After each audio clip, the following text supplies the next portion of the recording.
August 17th, 1943. 1147 hours. 22,000 feet above Schweinfurt, Germany. The .50 caliber machine gun bucked against Staff Sergeant Tommy Reeves's shoulder like something alive and angry. Tracer rounds arced through frozen air. A Messerschmitt Bf 109 disintegrated 300 yards out, the fifth kill in 9 minutes. Tommy didn't aim where the German fighter was. He aimed where it was going to be. Except he wasn't calculating lead time or deflection angles like the manual taught. He was counting. Rhythm. Timing. A pattern so insane that his instructor at gunnery school had called it mathematical suicide. But right now, with 6 more Bf 109s swarming his B-17 and 2 minutes until they reached the target, Tommy's insane timing pattern was the only thing keeping his crew alive. The pattern worked like this. Fire in 3-second bursts. Wait exactly 2 seconds. Fire again. Not when the target lined up. Not when your brain said shoot. Fire on the rhythm. Always on the rhythm. Because German fighter pilots flew patterns too. And if you understood their rhythm, you could shoot where they were going to be before they knew they were going there. Tommy had figured this out 6 missions ago. Nobody believed him. His pilot thought he was crazy. His bombardier said it was luck. The gunnery officer at debriefing had written him up for wasting ammunition on unaimed fire. But the kill markers on Tommy's gun said otherwise. 5 kills, 9 minutes. 2 more Bf 109s diving in from 11 o'clock high. Tommy started counting. 1, 2, 3. His finger squeezed the trigger. Tommy Reeves had wanted to be a drummer, not a waist gunner on a B-17 bomber, not a man who killed other men at 22,000 feet. A drummer. Jazz clubs, swing bands, the kind of music that made people forget there was a war. He'd grown up in Chicago, spent his teenage years playing drums in basement clubs on the South Side. His father had hated it. Music doesn't pay bills, Thomas. But Tommy hadn't cared about bills. He'd cared about rhythm, about the way patterns emerged from chaos, about how if you listened carefully enough, you could predict what came next in a song before it happened. Then Pearl Harbor happened, and Tommy traded his drumsticks for a .50 caliber machine gun.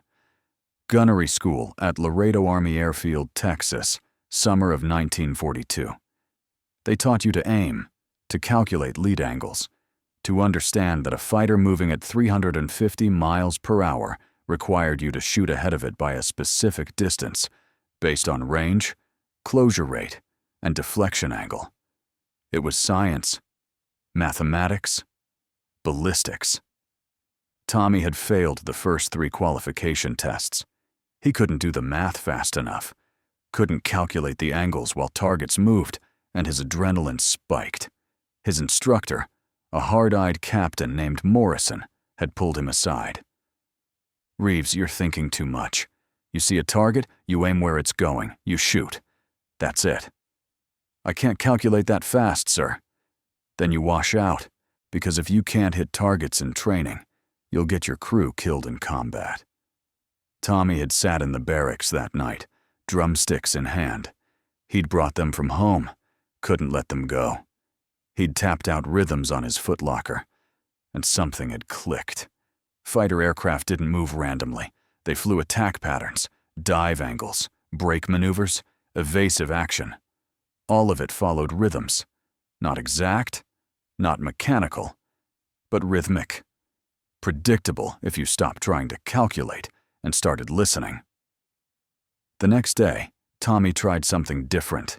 He ignored the math, stopped trying to calculate lead angles. Instead, he watched the target drone's rhythm. The way it moved in 3-second intervals, the way the pilot flying it repeated the same evasive pattern every time. Tommy fired in rhythm with the pattern. 3-second bursts, 2-second pauses. Not aiming where the drone was or where his brain said it would be. Aiming where the rhythm said it would be. He qualified expert. Morrison had been skeptical. "You got lucky, Reeves." "I got rhythm, sir." Rhythm doesn't down German fighters. We'll see, sir.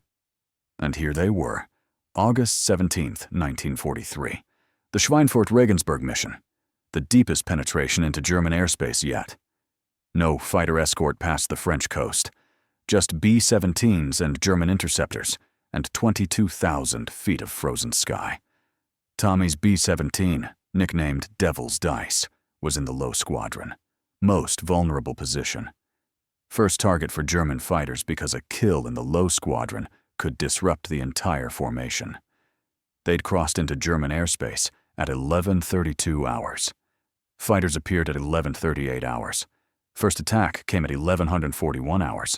3 Bf-109s, head-on pass, 12 o'clock high. The nose gunner and top turret engaged. Missed.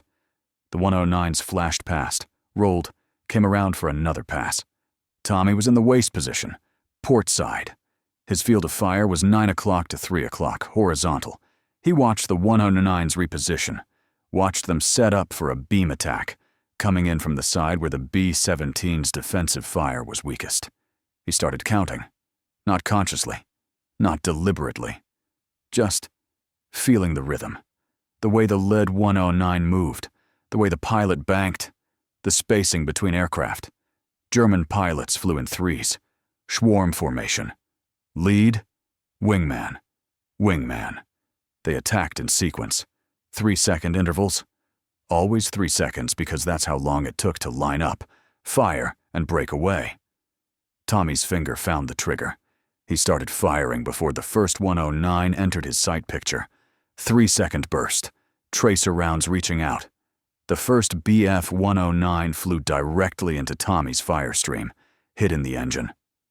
Smoke. The fighter rolled left and dove away. Damaged, maybe killed, definitely out of the fight. The second 109 was already moving in. Tommy counted. 2 seconds. Fired again. Another 3-second burst. Led the rhythm, not the target. The second 109's canopy shattered. The pilot jerked. The fighter inverted and fell. Kill. The third 109 broke off. Smart pilot recognized the danger. But Tommy's pattern had worked. 2 fighters damaged or destroyed in one attack run. The intercom crackled. "Waist gunner, what the hell was that?" It was Lieutenant Holloway, the pilot. "Sir? You started shooting before those 109s were even in range. You hit both of them." "Timing, sir. They fly patterns. I fire on the pattern." "That's not how gunnery works, Reeves." "It's how my gunnery works, sir." Holloway didn't have time to argue. 4 more Bf-109s were setting up for another pass, this time from above. 12 o'clock high, the most dangerous angle. Head-on attacks where both aircraft closed at combined speeds of 550 miles per hour. You had maybe 2 seconds to shoot before they flashed past, or before their 20mm cannon rounds tore through your aircraft. The nose gunner opened fire. The top turret joined in. The bombardier grabbed the cheek gun. But the 109s were weaving, jinking, making it impossible to track them with conventional aiming. Tommy watched from his waist position. He couldn't shoot at 12 o'clock targets. That was the nose gunner's job. But he could see the attack developing, could see the rhythm. The lead 109 would fire first, then break high. The wingman would fire 1 second later, then break low. Standard Luftwaffe tactics. The Germans had patterns too. Tommy keyed the intercom. "Nose gunner, they're going to break high and low in 3, 2, 1, now." The lead 109 broke high, exactly as Tommy predicted. The nose gunner tracked him, but missed. Too slow. But the top turret was already positioned high, waiting. He hit the 109 as it climbed. Damaged. Smoking. The 2 wingmen broke low, right into Tommy's field of fire. He started shooting. 3-second burst, leading the rhythm. The first wingman flew through Tommy's fire. Engine hit. Glycol leak. White smoke trailing. The fighter dove away. Damaged. Probably wouldn't make it home. The second wingman took hits in the wing. Aileron damage. The 109 rolled uncontrollably and fell. Kill number 3. Reeves. Holloway's voice was sharp on the intercom. How did you know they'd break that way? They always break that way, sir. After a head-on pass. High and low, 3-second interval. You're guessing? No, sir. I'm counting. Another attack. This time from 9 o'clock level. 4 BF-109s in line astern, one after another, spaced 3 seconds apart. Classic beam attack. The port waist gunner's job. Tommy's job. Standard doctrine said you aimed at the lead fighter. Put everything on the first target. Try to break up the attack. But Tommy had learned something 6 missions ago. If you aimed at the lead fighter, you missed. Because by the time your bullets reached where the fighter was, it had already moved. And while you were shooting at the leader, the other 3 got free passes. Tommy's timing pattern worked differently. He didn't aim at the lead fighter.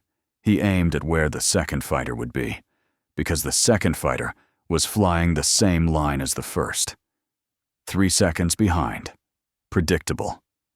He started firing before the lead fighter even entered effective range. 3-second burst at empty sky. The gunners at the starboard waist position probably thought he'd lost his mind. But Tommy was counting. 3 seconds.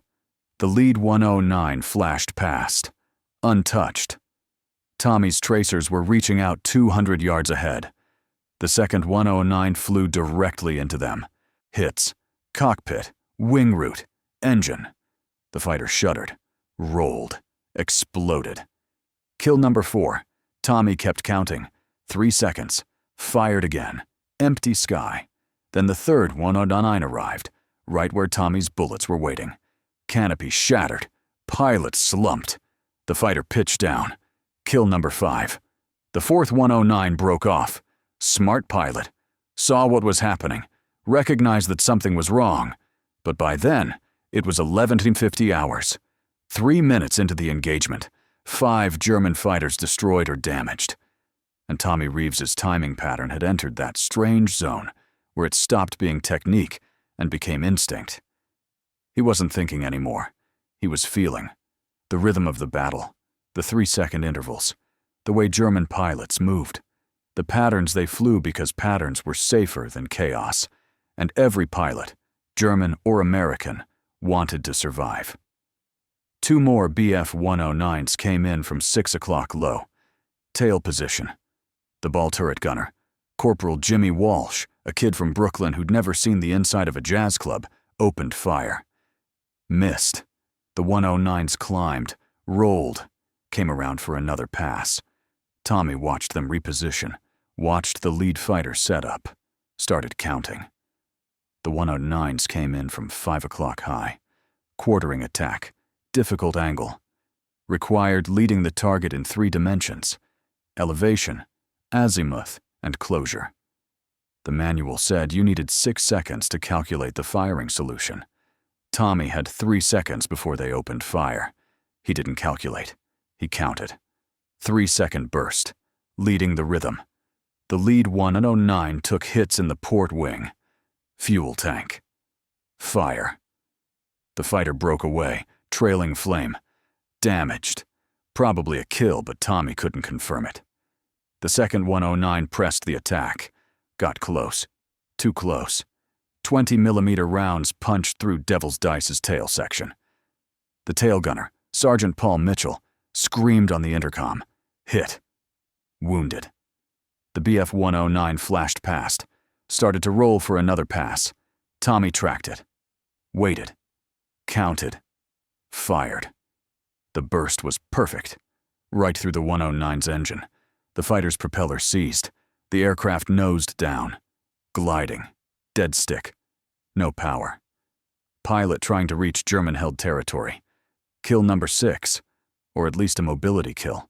It was 1153 hours. 12 minutes since the first attack. 6 kills confirmed. 1 probable. And 1 more, BF-109, setting up for what would be the last pass. The German pilot was good.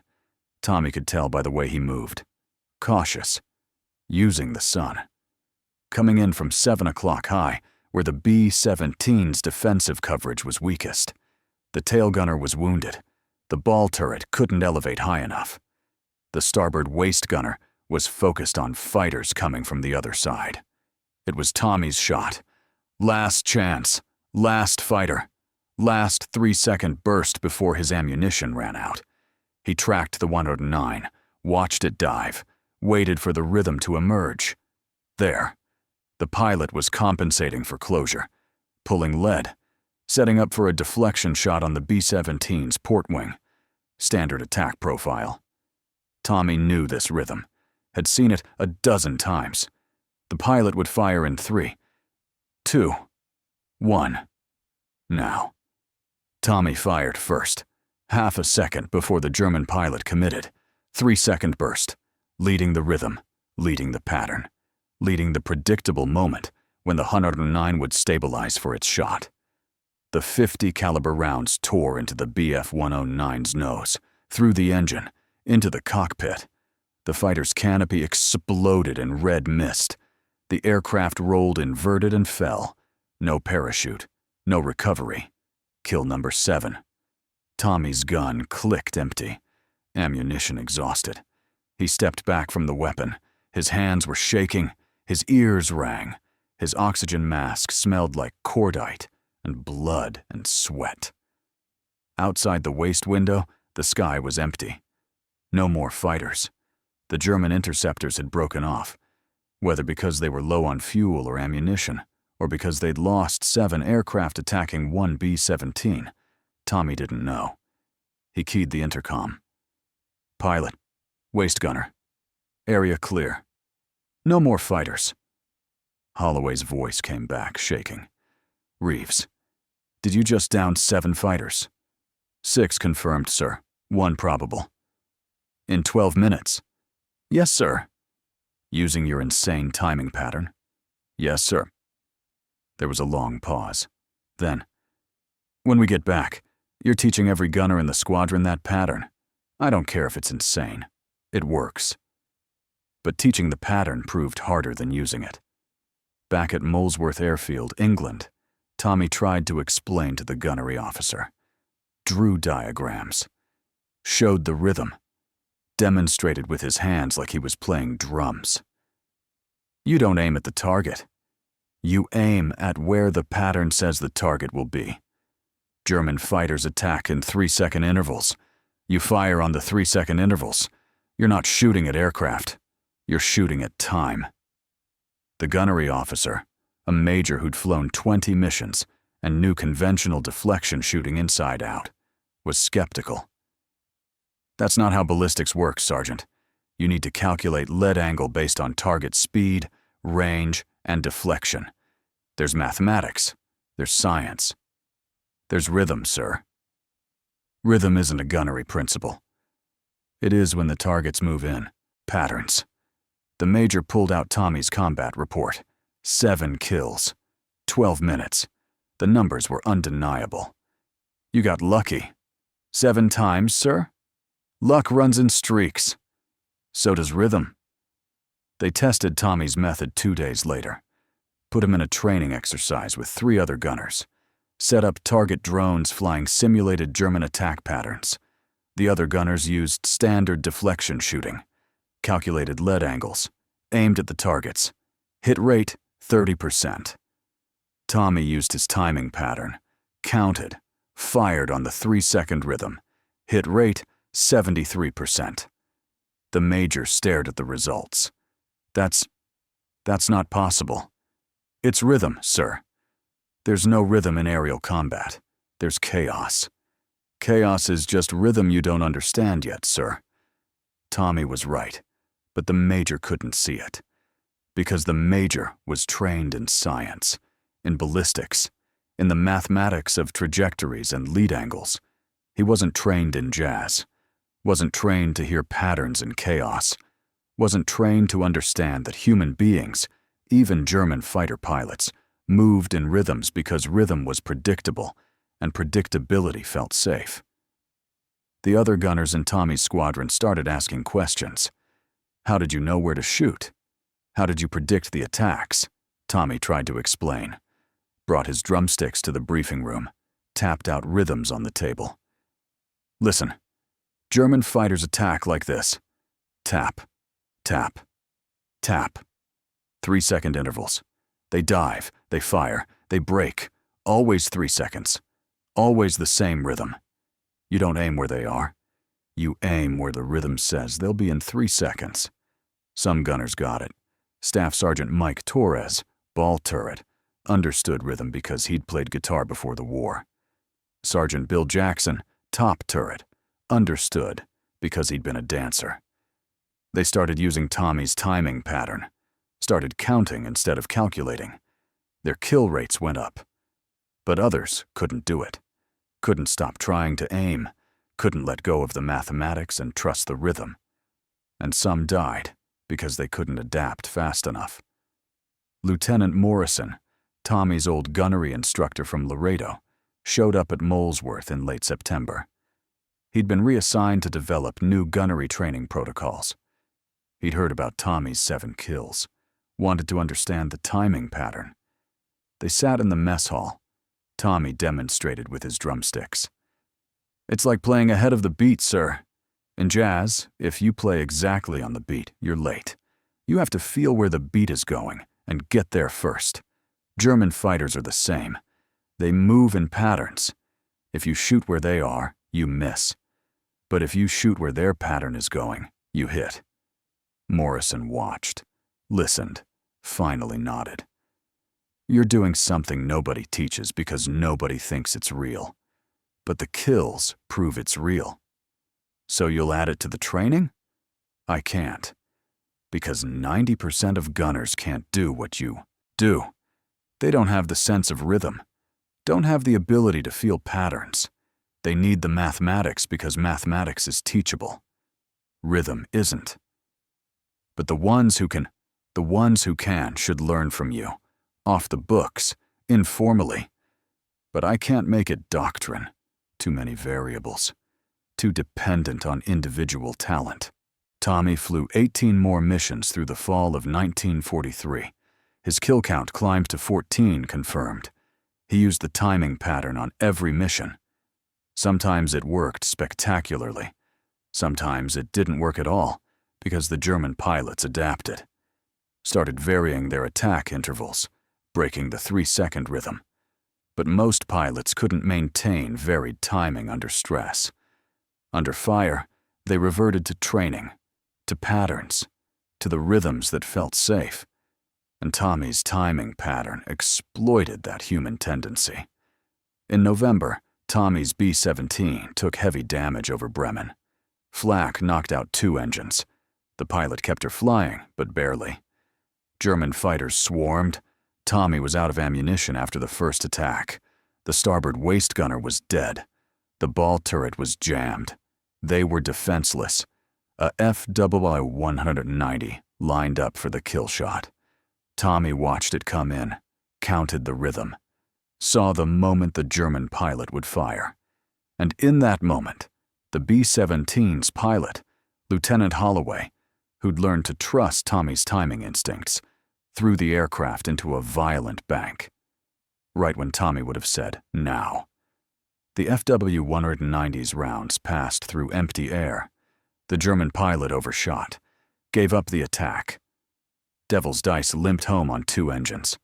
After landing, Holloway found Tommy. How did you know when to call the brake? I didn't call it, sir. You just did it. I did it because I was counting. 3 seconds. Like you taught me. I felt the rhythm and I knew when he'd shoot. Tommy stared at him. You're learning the pattern. We're all learning the pattern. The ones who survive long enough. By December 1943, Tommy had completed his 25-mission tour. Standard procedure was rotation back to the States, training duty, or rest. But Tommy volunteered for a second tour. Not because he loved combat, not because he wanted more kills, but because crews were dying and some of them could be saved if someone taught them the timing pattern. He flew 15 more missions in early 1944, not as a gunner, as an instructor gunner, flying with different crews, teaching them the rhythm, showing them how to feel the patterns instead of calculating the angles. Some learned. Most couldn't. But the ones who learned survived. The ones who survived taught others. By March 1944, when Tommy finally rotated home, approximately 30 gunners in the 8th Air Force were using variations of his timing pattern. Unofficially, without doctrine, without official recognition. Just a technique passed between men who understood that sometimes the insane option was the only option that worked. Tommy went home to Chicago, back to the jazz clubs, back to his drums. He played better than before, faster, more complex rhythms, because he'd learned something about timing in frozen skies over Germany. He'd learned that rhythm wasn't just music, it was survival. And the space between beats, those 2-second pauses, was where life and death happened. Journalists found him in 1945, wanted to write about the gunner who downed 7 fighters in 12 minutes. Tommy refused interviews. It wasn't heroism, it was rhythm. And you can't explain rhythm to people who don't feel it. One reporter persisted. Showed up at Tommy's apartment with questions. How did you know where to shoot? How did you predict the attacks? Tommy pulled out his drumsticks, tapped them on the kitchen table. Listen. Tap, tap, tap. 3-second rhythm. That's how German fighters move. If you can feel that rhythm, you can shoot where they're going to be. But how do you learn to feel it? You don't learn it. You either hear it or you don't. Like jazz, some people hear the patterns. Some people just hear noise. The reporter wrote his story anyway. Called Tommy's technique rhythmic gunnery. Said it was revolutionary. Said the Army should adopt it as doctrine. The Army didn't. Because the war was ending. Because rhythmic gunnery required talent that couldn't be taught. Because conventional deflection shooting worked well enough for most gunners. But in the years after the war, a few military researchers studied Tommy's timing pattern, looked at his kill rate, analyzed his methodology, concluded that he'd discovered something real, something about human pattern recognition and predictive timing. They called it temporal spatial anticipation. Tommy called it counting. In 1968, a military historian contacted Tommy, wanted to know if the timing pattern had influenced modern air combat tactics. Tommy was 46, still playing drums, still alive when many gunners from his squadron weren't. I don't know about modern tactics, Tommy said. I just know that in 1943, I figured out that German pilots moved in patterns. And if you understood the patterns, you could shoot where they were going instead of where they were. That's not tactics. That's just listening. But it worked. It worked for me, and for a few others. But most people can't do it. Most people need the mathematics, the formulas, the calculable certainty. I needed rhythm. Do you think about those 7 fighters? Every day. The kills. The pilots. They were following their training, their patterns, their rhythms, and I killed them because I understood their rhythm better than they did. That's not something to celebrate. Tommy Reeves died in 1997 at the age of 75. Heart failure. Quiet death in a Chicago hospital.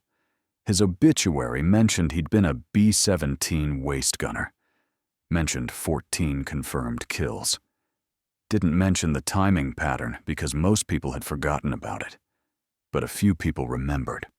Torres, the ball turret gunner who'd learned the rhythm. He came to the funeral. So did Jackson, the top turret gunner who'd been a dancer. 3 other gunners who'd survived the war because Tommy had taught them to count. They stood by the grave, and one of them brought drumsticks, left them on the coffin. He taught us to listen, Torres said, to hear the patterns, to understand that everything moves in rhythm if you pay attention. That saved our lives. Not once, but over and over.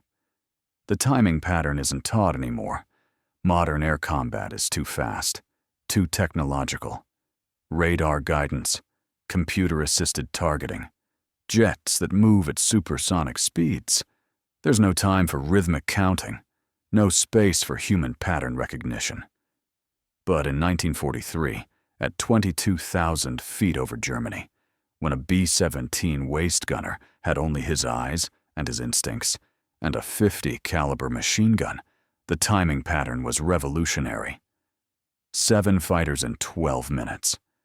Not because of better equipment, not because of superior training, but because one drummer from Chicago understood that everything, even aerial combat, moved in patterns.